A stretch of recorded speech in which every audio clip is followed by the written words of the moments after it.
Hey, welcome back, innovators, to the Simplified Integration Podcast, episode number 10. Google has banned stem cell ads. What do we do now? Leonardo da Vinci once said that simplicity is the ultimate sophistication, and I agree. You see, the problem with the way that most consulting groups approach medical integration is anything but simple. In fact, it's the exact opposite. It's expensive, it's complicated, and quite frankly, it's exhausting. Enough is enough. There are far too many amazing integrated clinics that are struggling. Well, I'm on a mission to change that. What I've come to find from over 5 years working with integrated practices is that simplicity really is the secret. The old saying of less is more is true. Through a streamlined approach, I was able to create multiple successful 7-figure integrated clinics, and now I'm going to show you how you can do the same. Join me as I share with you the secrets to successful medical integration and practice growth. Join me on a journey to greater sophistication through innovation. I'm Dr. Andrew Wells, and welcome to the Simplified Integration Podcast. Hey, Doc, welcome back. It's great to have you here. So in late 2019, I got a bunch of emails and calls from clients and other doctors about the fact that Google has banned the use of stem cell therapy in advertising. And I'd already seen the articles. And when I first saw the headline and read a little bit about the article, my knee-jerk reaction was, oh crap, this is not good. Google is getting rid of stem cell therapy. And the more that I read about it and understood what Google's position was on the subject, I actually felt really good about it. Now, I'm kind of pissed about this, and I'm kind of thinking this is a great opportunity as well for two different reasons. So number one, the reason this makes me angry is that I view Google kind of like a utility.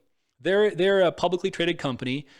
However, everybody uses them. It's kind of like, like a phone company or water company or electric company. Like it's like we depend on this company to function every day. Yes, there are other search platforms, but Google is the biggest one. And so what Google is doing now is they're becoming sort of like a regulator on controlling what content goes on their platform and what doesn't. And they're the ones who decide. Now, if you look at Google, there is some awful, awful crap that they promote and have on their platform, right? Like you can find some bizarre stuff and stuff that you probably never want to see on your computer screen. However, they're taking this really aggressive stance toward alternative medicine. For example, if you look at Dr. Mercola, I love Dr. Mercola, has some great content, great articles. They've almost completely eliminated his traffic to his site because they don't, for whatever reason, but I think it's because they don't agree with his alternative stance on medicine, right? So it's just the big companies attacking alternative medicine. This isn't new news. So I have a huge problem with that, and that pisses me off that Google is saying, well, we're not going to promote your stem cell therapy to the public. So I don't think that's a good idea. However, I understand why they're doing that, because when you have a therapy like stem cell therapy, you're always going to have bad actors. And there are lots of doctors who are making incredible false claims and taking advantage of desperate patients. And they cited in this article that doctors were claiming that it's going to help, stem cell therapy will help their macular degeneration. So people who are blind can now see. It's going to cure their ALS, their cancer. It's going to reverse their chronic lung disease, and all these kind of claims that aren't substantiated and the FDA doesn't want you to say.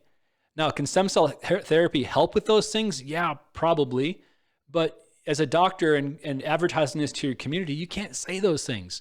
And there are a lot of bad doctors who will take somebody's money, and a lot of money, and will make bold-faced lies to the patient saying that they're going to cure some kind of chronic disease. And that I have a problem with. Those guys should definitely be shut down. But the problem is, the good thing is it hurts the bad actors, but the bad thing is it also hurts the good actors. And there are so many doctors that are providing great therapy in regenerative medicine and helping patients with chronic illnesses. And they're doing good work and they're helping people and they're doing it honestly and ethically. And those people are being hurt. So when I thought about this, I'm like, well, what does Google not want you to do? Well, they're banning the word stem cell therapy, they're banning the word gene therapy, and they're banning the word cell therapy. Okay, so I looked back at our like years and years of doing regenerative medicine, and I'm like, holy cow, you know what? We actually haven't even spent $1 marketing on Google's platform.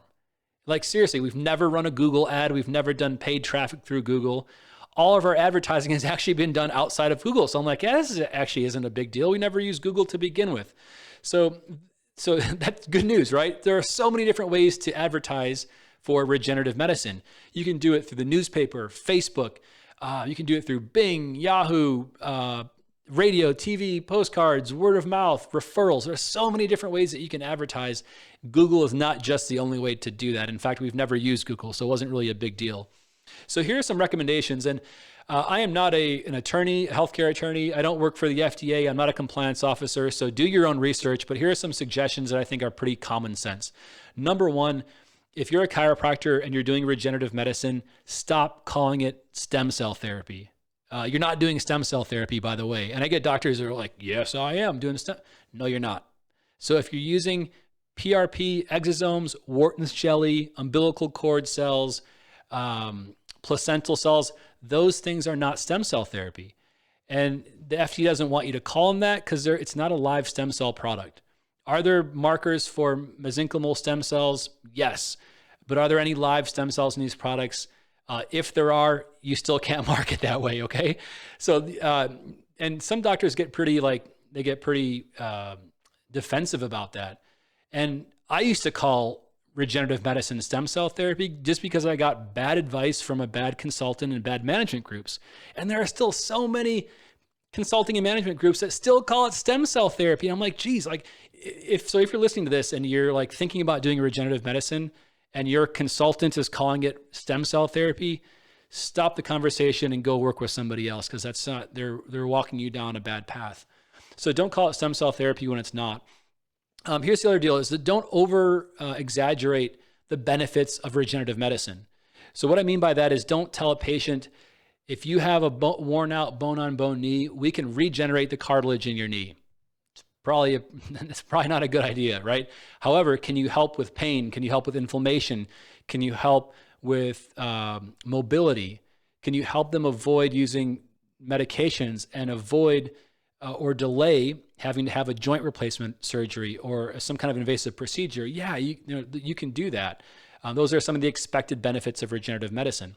So regenerative medicine, by the way, has been around for decades. It's done in almost every hospital in the US. It's not illegal to do regenerative medicine, but just don't make inflated claims.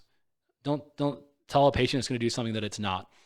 Now, if you still are hard set about advertising on Google, you can still do that. Google is not going to stop you from putting up an ad that says, we have a non-surgical solution to joint pain. Click here.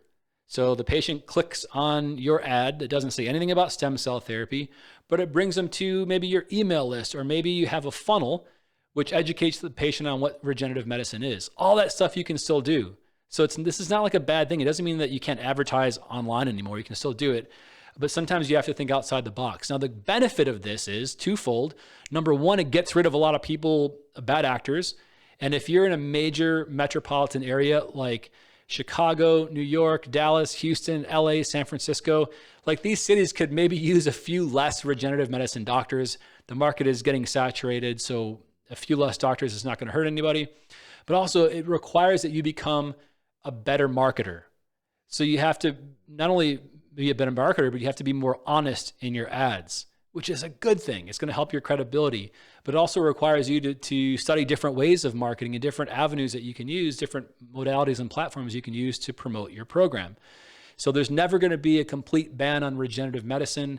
But again, if you're doing things the right way, trying to help patients, following the rules that the FDA has set out, you won't have a problem. And even, these articles came out 6 months ago. I'm recording this right now in January of 2020.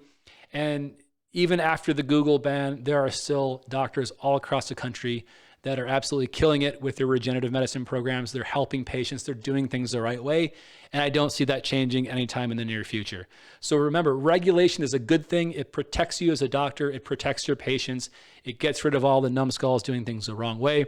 So if you had this concern, or I don't know if you read these articles, I just want to give my opinion on it and help you understand a little bit more about why this is happening. So I hope you found this episode helpful. Doc, hope you have a great day, and we'll talk to you soon. Bye-bye. Hey, innovators. Thanks for listening to the Simplified Integration Podcast. The fact that you're listening tells me that you're like me, someone who loves simplicity. And the truth is, Those who embrace simplicity are some of the greatest innovators. So I hope you got a ton of value from what we covered on today's episode. Be sure to subscribe and share with other docs that you feel could benefit from greater sophistication through simplification and innovation. If you've got specific questions that you'd like answered on this podcast, or you've got specific topics that you'd like me to discuss, just shoot me an email at info@integrationsecrets.com. That's info@integrationsecrets.com.